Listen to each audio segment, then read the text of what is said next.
তো বখিষ্ট বখিষ্ট যে দৈপকেৰ গৰ্ভজাতময় যখ আয়েৰ কোমল কোলাত লালিত পালিত তুই সেই শঙ্কৰৰ নামে কৰিছ শৰণে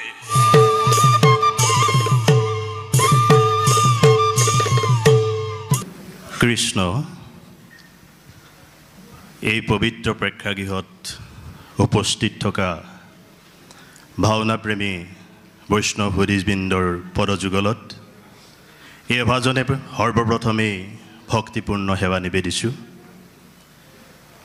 প্ৰথমে আপোনালোকৰ আগত উপস্থাপন কৰিবলৈ বিচাৰিছোঁ দানবীৰ ৰজা হৰিশ্চন্দ্ৰ নাথৰ বিশ্বামিত্ৰ চৰিত্ৰটিৰ এটি সংলাপ। অজানিতে কিবা ভুল হ'লে আপোনালোকৰ সন্ত কৃপালোকনে মাৰ্জনা কৰিব।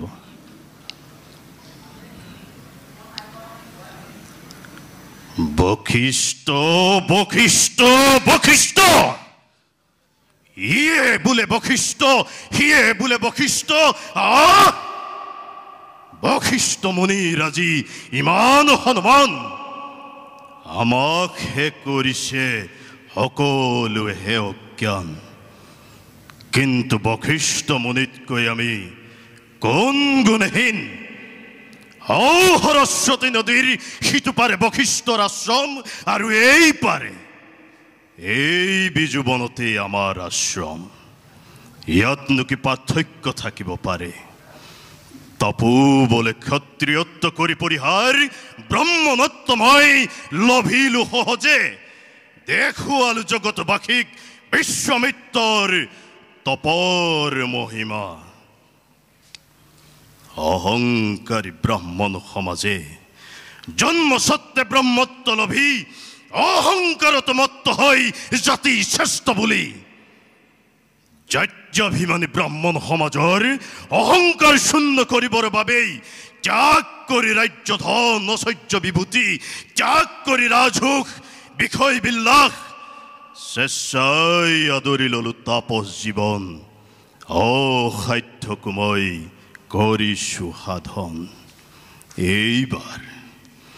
এইবাৰ ত্ৰিবিদ্যা সাধন যজ্ঞে এক মহাবিদ্যা কৰি হৰণ দেখুৱাম জগতক ভালদৰে মই জাতি শ্ৰেষ্ঠ ব্ৰাহ্মণতকৈ কৰ্মশ্ৰেষ্ঠ ক্ষত্ৰিয় শ্ৰেষ্ঠ শতগুণে।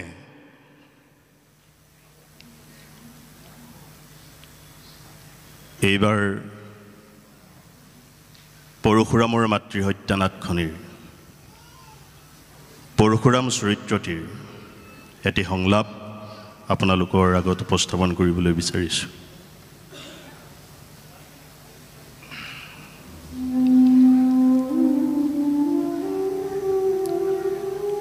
উন্মাদ হোৱা নাই আই? উন্মাদে জানো কেতিয়াবা পিতৃৰ আদেশ পালন কৰা দেখিছাই? আৰু কি জানাই আজিৰ পৰা আৰু তুমি মোক পুত্ৰ বুলি নাভাবিবাই। তোমাৰ যে ৰাম নামৰ এটি পুত্ৰ আছিল তাকো তুমি পাহৰি যোৱাই। পিতা পিতা তুমি বাৰু ইমান নিষ্ঠুৰ হ'ব লাগে নে পিতা?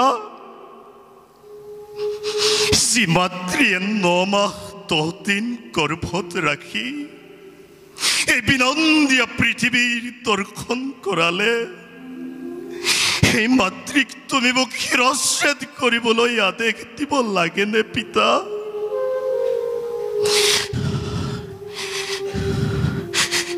হায় পিতৃৰ আদেশ আজি অতিকে কঠোৰ। যি কাম আজি পৰ্যন্ত এই পৃথিৱীত কোনেও কৰা নাই সেই কাম কৰিবলৈ পিতৃয়ে মোক আজি কৰিছে আদেশ। পিতাৰ আদেশ কি জানানে আই? পিতাৰ আদেশ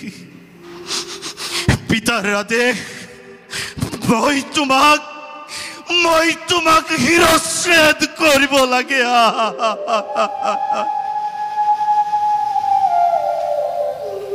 নমস্কাৰ শেষত পুনৰবাৰ সকলোৰে চৰণত সেৱা জনাই ধন্যবাদ কৃষ্ণ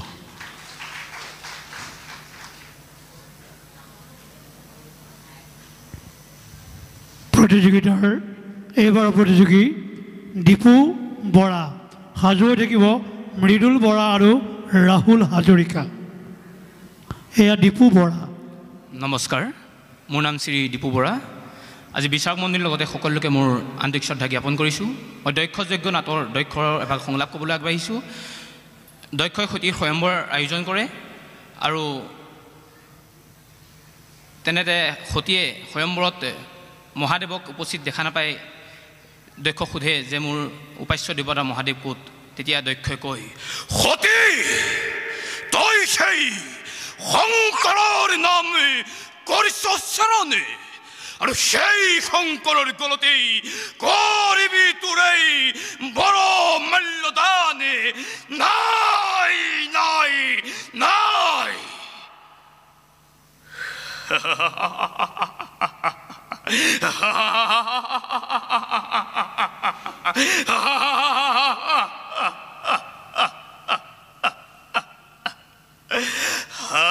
চলিত নয়া মোৰ কি বুজিবি তই এই জগতৰ আওভাওৰ কথা হেৰৌ তই নাজানো সেই শংকৰৰ মহিমা শুন সতী শুনে জটাধাৰী ভংগ শংকৰে গাত ভস্ম ধূলা ডিঙিতে সৰ্পৰ মালা হলা হল বিষ পান কৰা সেই নীলকণ্ঠৰে বিভৎস আকৃতি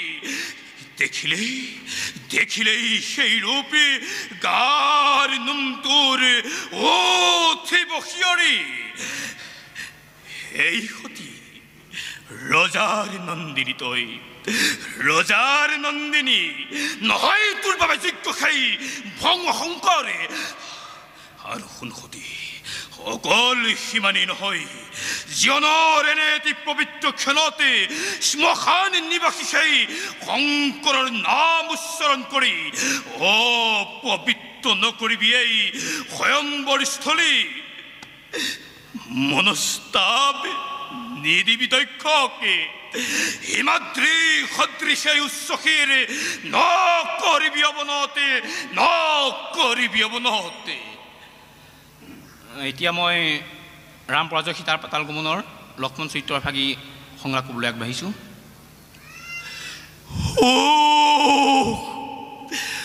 শত পৰ্যাঘাত হওক এই লক্ষী মনৰ শিৰে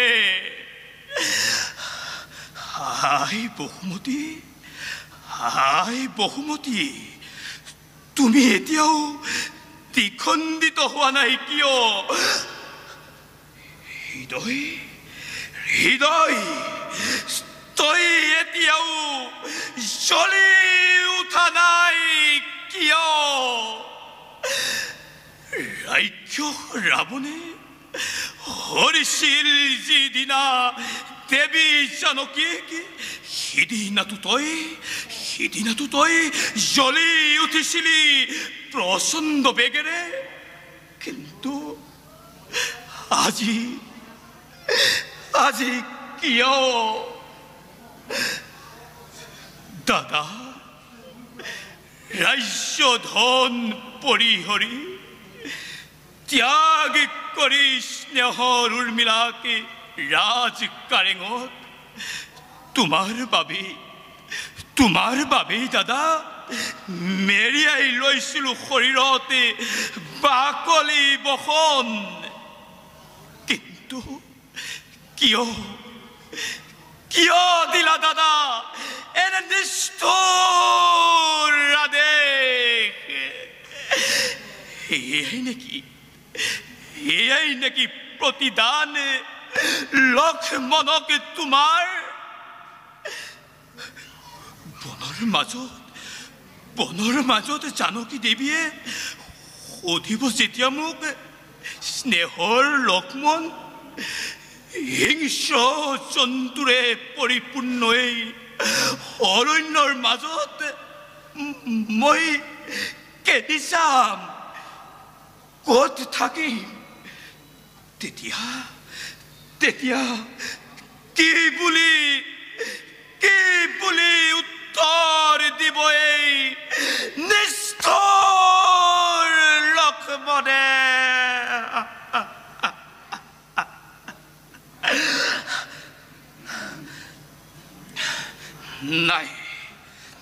নাই মই আৰু বিচলিত হলে নহব। শ্ৰেষ্ঠ দাদা পিতৃতুল্য মোৰ, তেওঁৰ আদেশ মই পালিবই লাগিব।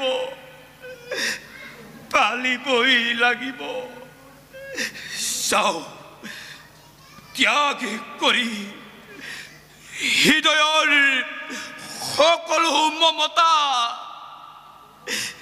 এৰি থৈ আহো দেৱী জানকীক,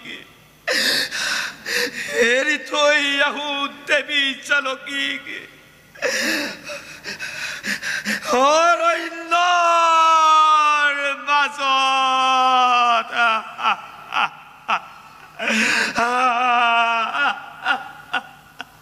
ধন্যবাদ। বলেছো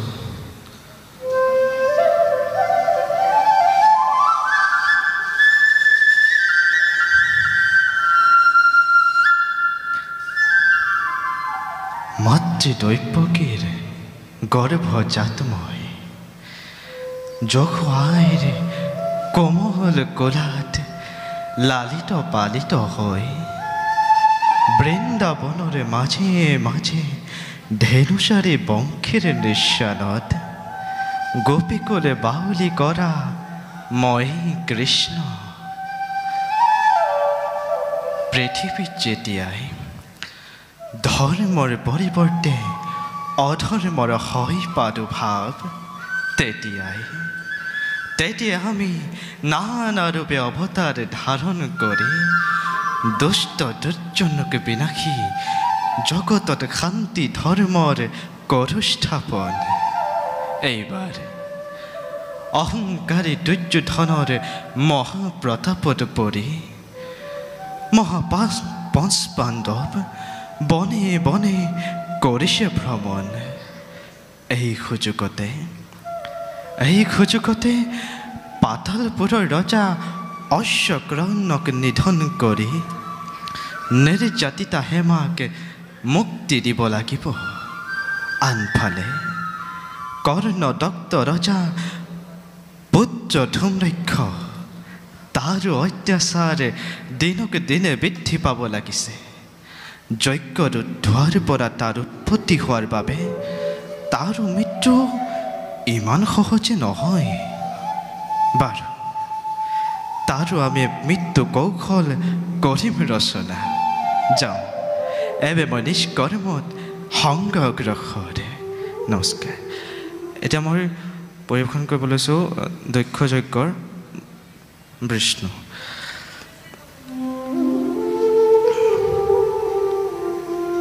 প্ৰিয় কমলা, মায়াময় সংসাৰৰ তত্ত্ব কোনেও বুজিব নোৱাৰে। দুৰ্ভেদ্য কাল চক্ৰৰে আৱৰ্তন আৰু বিৱৰ্তনৰ ফলত বিশ্ব ব্ৰহ্মাণ্ড উঠিছে নামিছে। কালৰ আদেশ অনুক্ৰমে কতবাৰ অৱতাৰ ধৰিলোঁ এই ধৰণিত। ভিন্ন ভিন্ন ৰূপত ভক্তসকলক উদ্ধাৰ কৰি আহিছোঁ, কাৰণ আমিতো জগতৰ গৰাকী। আমি ওমকাৰ। নমস্কাৰ।